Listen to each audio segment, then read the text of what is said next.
आज मुझे खुशी हो रही है कि आज मैं अपने किसान भाइयों से बात कर रहा हूँ। मित्रों, अभी जब पीछे बाढ़ आई थी तो उस समय स्वाभाविक रूप से मन में एक चिंता हुई कि इस बाढ़ के कारण से नुकसान भी ज़रूर हुआ है किसानों का, अथवा अन्य जहाँ गांव में शहर में पानी चला जाता है, ऐसे बहुत से बंधुओं का नुकसान होना स्वाभाविक था। उस समय मन में विचार आया कि स्वयं जाकर के इस नुकसान का आंकलन लेना चाहिए। तो मैंने स्वयं जाकर के हवाई सर्वे से भी और वैसे भी कुछ गांव में जाकर के देखा कि किसान बहुत ज़्यादा नुकसान हुआ है। उस नुकसान की भरपाई के लिए ये भी एक सूचना दी गई सरकार के द्वारा कि हम लोग अपना जो है किसानों का मुआवजा उसका आंकलन करेंगे। लेकिन मैंने तब कहा कि नहीं, किसानों को स्वयं अपने नुकसान का आंकलन करना चाहिए और हम एक व्यवस्था बनाएं ताकि वो स्वयं बता सकें कि किसका कितना नुकसान हुआ है। आखिर कोई भी किसान जो बताएगा तो निश्चित रूप से उस नुकसान को सच्चाई में ही बताएगा, क्योंकि कोई किसान नुकसान दिखाने का बताने का शौकीन नहीं होता है। इसलिए हमने कहा कि एक क्षतिपूर्ति पोर्टल बनाया जाए और हमारे व्यवस्था के हिसाब से हमने एक क्षतिपूर्ति पोर्टल बनाया और सभी किसान बंधुओं को ये कहा कि आप लोग जो है अपना अपना जो उसके अंदर नुकसान हुआ है उसको आप भर दें, चाहे वो खेती का है अथवा किसी मकान का नुकसान है अथवा कोई पशु का नुकसान हुआ है, कोई व्यवसायिक किसी जगह पर पानी भरा तो वो नुकसान भर दें। तो सब लोगों ने उस किसान को भरा है। तो आज मैं ऐसे सब बंधुओं से बात कर रहा हूँ जिनका नुकसान हुआ और उनको हमने मुआवजा दिया है। प्राकृतिक आपदा से जो फसल खराब हुई उसका मुआवजा, और चाहे फसल को दोबारा बोने के लिए हमारे किसान बंधुओं को मेहनत करके और फसल खराब होने के बाद दोबारा बिजाई करनी पड़ी, ऐसे सब लोगों से मैं बात कर रहा हूँ। तो इस नाते से जो आपको हमने मुआवजा दिया है उसकी जानकारी आपको हो ही गई होगी कि दोबारा बिजाई के नाते से 50,000 एकड़ लगभग ऐसा क्षेत्र था जिसमें 7,000 रुपया प्रति एकड़ के हिसाब से हमने उनको मुआवजा दिया है। ऐसे ही जो प्राकृतिक आपदा, इस नाते से भी कुल मुआवजा जो इस बाढ़ के कारण से दिया गया वो 112 करोड़ रुपया दिया गया है। अगर मैं पिछले सब वर्षों की बात करता हूं तो ऐसा किसानों को जो दिया जाने वाला मुआवजा, हालांकि मुआवजा तभी दिया जाता है जब किसान परेशान होता है, दुखी होता है, लेकिन पर्याप्त मुआवजे की जब हिसाब किताब लगाता हूं तो मुझे संतोष होता है कि हमने पिछले 9.5 साल में लगभग 11,000 करोड़ रुपए का मुआवजा दिया है। अगर मैं कांग्रेस के 10 वर्षों का हिसाब आपको बताऊं तो मात्र 1100 करोड़ रुपया दिया गया। 10 गुना एक प्रकार से मुआवजा हमने किसान को दिया है। वो इसीलिए देने का मन हुआ कि मुझे मालूम है किसान की पीड़ा क्या होती है, क्योंकि मैं स्वयं किसान हूँ, किसान का बेटा हूँ। आज भले मुख्यमंत्री का दायित्व तो मेरे पास है, लेकिन किसान की पीड़ा क्या होती है ये मैं अच्छी प्रकार से समझता हूँ। तो इसलिए भाइयों बहनों, हमने किसानों के लिए हरदम, चाहे देश के प्रधानमंत्री नरेंद्र मोदी जी हों, चाहे आपके साथी मनोहर लाल की बात हो, हमेशा किसान के साथ खड़े रहे हैं। जैसा आपने को पता है, प्रधानमंत्री जी भी पीएम किसान सम्मान निधि के नाते से और हर 4 महीने में एक किस्त हमको भेजते हैं।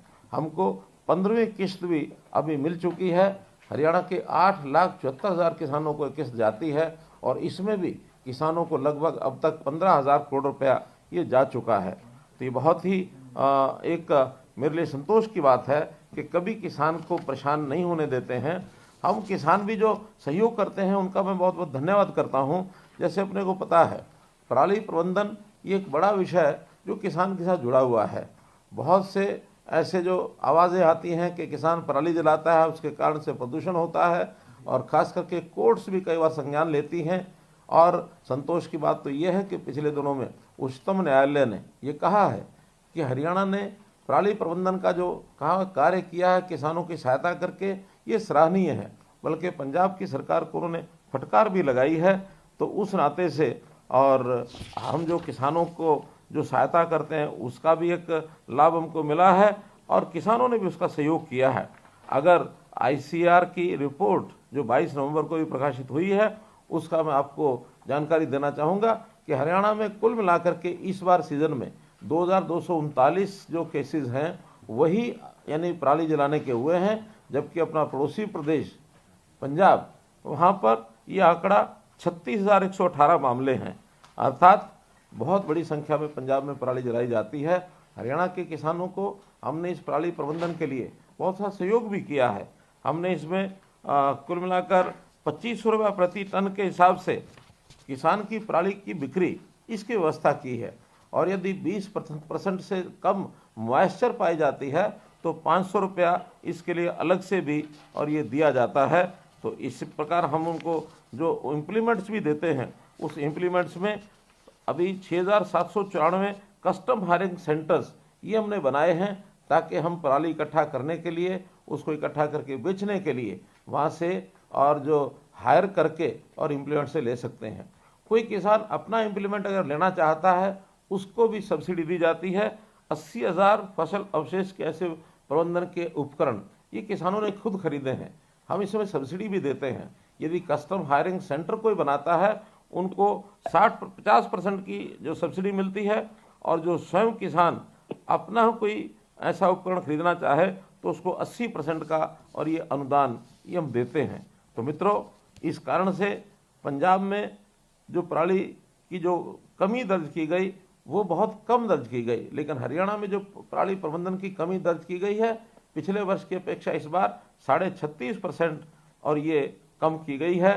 तो इसलिए एक बहुत अच्छा ये विषय किसानों ने इसको किया है। मैं बहुत बहुत धन्यवाद आपको देता हूँ।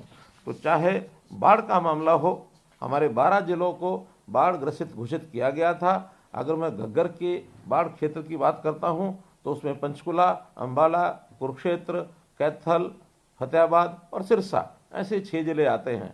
और यमुना के साथ साथ भी इसी प्रकार से, चाहे वो यमुनानगर हो, करनाल हो, पानीपत हो, सोनीपत हो, पलवल हो अथवा फरीदाबाद हो, ऐसे ये 6 जिले बाढ़ प्रभावित क्षेत्र के हैं। तो 12 के 12 जिलों में कुल मिलाकर 1469 गांव और 4 शहर इससे प्रभावित हुए हैं। तो ऐसे सब इलाकों का हमने जो मुआवजा है वो किसानों को दे दिया है। अभी जो फसल का जो प्राकृतिक आपदा जिस प्रकार से होती है, अथवा विशेष तौर पर कपास, इस कपास का जो सुंडी का खराबा हुआ है उसका मुआवजा जाना अभी शेष है। बहुत जल्दी उसको भी हम 31 दिसंबर तक सब आंकलन करके और आपको भेज दिया जाएगा। जहाँ तक फसल के विविधीकरण की बात है, हमने ये भी अपील की थी कि किसान कम से कम पानी की चिंता करे, और जहाँ पानी बहुत गहराई में हो गया है, जहाँ हम अपनी यानी आगे आने वाली पीढ़ी को पर्याप्त पानी भी उपलब्ध नहीं करा पाएंगे, ऐसे किसानों को हमने अपील की कि आप कम से कम धान की बिजाई को छोड़कर उसकी जगह अन्य फसलों की अगर बुआई करेंगे तो हम 7,000 रुपया प्रति एकड़ हर किसान को और इस मुआवजे के नाते से देंगे, ताकि फसल धान की बजाय दूसरी फसल बुआई करे। और ऐसा पिछले 2 वर्षों में लगभग 2.25 लाख एकड़ पर किसानों ने धान को छोड़ा है। बधाई के पात्र हैं। और हमारा ये जो मेरा पानी मेरी विरासत की योजना, दूसरे प्रदेश भी इसको अपने यहाँ लागू करने के लिए लायक हैं कि हम भी इस योजना को लागू करेंगे, ताकि पानी की चिंता ये सब लोग कर सकें। तो मित्रों, भाई बहनों, चाहे वो बाढ़ की बात हो, चाहे मुआवजे की बात हो, चाहे मेरा पानी मेरी विरासत की बात हो, अथवा पराली प्रबंधन की बात हो, इन सब विषयों पर आप लोगों ने सहयोग किया है। पराली प्रबंधन तो और भी कई प्रकार से किया जा सकता है, जैसे फसल अवशेष प्रबंधन हेतु पूसा डिकम्पोजर किट ये भी हमने बांटे हैं। 2.5 लाख एकड़ में इस बार पूसा कंपोजर किट बांटे गए हैं। और हमारा इस बार का लक्ष्य है कि अगले इस वर्ष में 5 लाख एकड़ ये पूसा डिकम्पोजर किट ये बांटे जाएं, ताकि लोगों को इसका जो है पर्याप्त लाभ मिल सके। जहाँ तक मुआवजे की बात है, मुआवजा सब प्रदेशों में जितना मुआवजा सरकार की ओर से दिया जाता है, जो प्रधानमंत्री फसल बीमा योजना के अंतर्गत अपना बीमा नहीं कराते हैं, ऐसे किसानों को पिछली सरकार तो मात्र 6,000 और जाते जाते 10,000 करके गए थे। 10,000 का मुआवजा भी किसी को दिया नहीं था, लेकिन हमने आने के बाद उसको पहले 12,000 किया और फिर बाद में 15,000 रुपया एकड़ ये हमने किया है। तो 15,000 रुपया एकड़ अपने आप में एक राशि हरियाणा सरकार ही सबसे ज़्यादा राशि देती है। तो किसान के नाते से आपकी किस प्रकार से लाभ आपको पहुंचाया जाए, किसानों के फसलों के दाम कैसे मिलें, मंडी की व्यवस्था, मार्केटिंग व्यवस्था कैसे अच्छी की जाए। मुझे खुशी है कि मार्केटिंग की व्यवस्था हरियाणा की बाकी आसपास के प्रदेशों से सबसे अच्छी है। यही कारण है कि होड़ लगी रहती है। बाहर के प्रांत के जो सीमावर्ती ज़िले हैं वहाँ से भी किसान, चाहे वो पंजाब हो अथवा उत्तर प्रदेश हो, राजस्थान हो, सब जिलों, आसपास के ज़िलों के लोग हरियाणा की मंडियों में फसल बेचना चाहते हैं। और हमने फसल 1-2 नहीं 14 फसलें ऐसी जो हैं वो एमएसपी पर खरीदनी ये शुरू की हैं। अगर किसी फसल को हम एमएसपी पर खुद नहीं खरीद सकते हैं तो उसमें भी हमने व्यवस्था की है कि भावांतर भरपाई योजना, उसमें चाहे सब्जियां हों, फल हों अथवा बाजरा हो, इसकी व्यवस्था भी सफलतापूर्वक लागू की गई है। इन सब योजनाओं को आसपास के प्रदेशों के किसान खूब समझ रहे हैं, खूब उनको ये जानकारियाँ मिल रही हैं। तो मेरा किसान किस प्रकार से खुशहाल बने, कैसे आगे बढ़े, ये बात भी सत्य है कि किसानों की जो जोत है ये बहुत छोटी हो गई है। क्योंकि अपने यहाँ ज़मीन तो जितनी है उतनी है, कुछ ज़मीन हमारे विकास के नाते से, शहरीकरण के नाते से, औद्योगिकरण के नाते से उसमें लग रही है। बाकी ज़मीन जो है वो धीरे धीरे कम हो रही है और आवश्यकता हमारे परिवारों की बढ़ती जा रही है। इसलिए हमारा जो ज़मीन का जो भाग है यानी जोत है वो हमारी बहुत छोटी होती जा रही है। हम ऐसे सब किसानों के परिवारों में भी कम से कम एक परिवार को अपना व्यवसाय करने के लिए सरकार कैसे सहयोग कर सकती है, नौकरी में जाने के लिए कैसे सहयोग कर सकती है, प्राइवेट नौकरी उसको कैसे मिले, उसकी स्किलिंग करा करके उसका जो हुनर विकास करके और कैसे उसको स्वयं रोजगार के नाते आगे हम बढ़ाएं, तो इन बातों पर वे लगे हैं ताकि कोई किसान उसकी आय कम से कम किसान कहलाता है तो एक आदरणीय एक नागरिक के नाते उसका जो स्थान बने। तो हम चाहेंगे कोई किसान बीपीएल के नीचे न रहे, सब किसानों की आय 1,80,000 से ऊपर कैसे हो, इसकी योजनाएं हमारे सभी विभाग मिलकर के बनाते हैं। केंद्र सरकार की योजनाओं का भी हम लाभ उठाते हैं। ऐसे आपके भी किसी प्रकार के कोई अच्छे सुझाव होंगे तो निश्चित रूप से हम उनको भी लेंगे। हरियाणा के अंदर 500 से लेकर 800 तक ऐसा माना जाता है कि प्रगतिशील किसान भी हैं। प्रगतिशील किसानों को भी हमने योजना के माध्यम से कैसे उसका विस्तार हो, हर प्रगतिशील किसान एक नए किसान को ट्रेंड करके उसको प्रगतिशील बनाए, इस योजना पर भी हम लगे हैं। उसके लिए भी प्रोत्साहन राशि हमने दी है। विदेशों में जाने के लिए ऐसे हमारे किसान बंधु वहाँ जा करके अध्ययन करके आएँ कि किसानी किस प्रकार से और अच्छी की जा सकती है।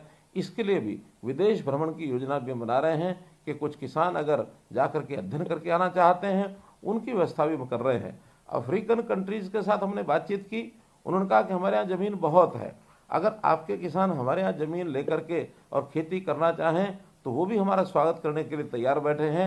ऐसे कुछ किसानों को वहाँ जाने के लिए हम प्रेरित करेंगे। तो मित्रों, किसानों की मदद जितनी हमारे से हो पड़ती है उतनी हम करेंगे।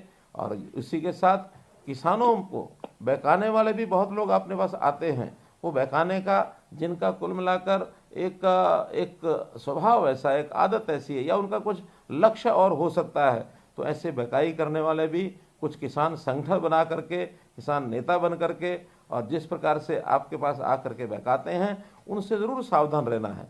क्योंकि वो नहीं चाहते कि हरियाणा प्रगति के पथ पर आगे बढ़े और यहाँ का किसान खुशहाल हो। क्योंकि किसान कमज़ोर रहेगा तो उनकी राजनीतिक रोटियाँ सिकती रहेंगी। तो मैं इस बहुत ही एक ऐसे एक मन के भाव से आपको बात कह रहा हूँ जो मेरी चिंता है। तो इस चिंता से हम कैसे उभरें और किस प्रकार से किसान का भला करने के लिए हम आपके साथ खड़े हैं, आप भी हमारा सहयोग करेंगे तो निश्चित रूप से हम मिलकर के अपने प्रदेश को आगे बढ़ाएंगे और हमारे प्रदेश का देश को आगे बढ़ाने में योगदान भरपूर होगा, उसमें हम सहभागी बनेंगे। आपने मेरी बात सुनी, आपका बहुत बहुत धन्यवाद, बहुत बहुत आभार।